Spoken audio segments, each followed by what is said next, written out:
In this video, you'll learn how to create a project on Firebase in just a few minutes, so you can start building powerful apps with Google's tools for free. First, go to firebase.google.com and sign in with your Google account. Once you're in, click the big Get Started or Go to Console button to open the Firebase dashboard where all your projects will live. Next, click Add Project and enter a name for your new project. You can use any name you want. Firebase will automatically generate a unique project ID for you. Then hit Continue to move on to the next step. Now, choose whether to enable Google Analytics for your project. This is optional, but it's recommended if you want to track user behavior and performance later.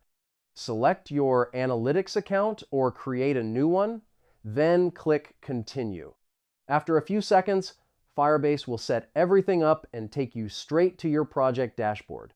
From here, you can add services like Authentication, Firestore, hosting, cloud functions, and more with just a few clicks. Finally, connect your app by choosing a platform, web, iOS, or Android, and follow the quick setup instructions to link it to your Firebase project. And that's it. Your Firebase project is now created and ready to power your next big idea.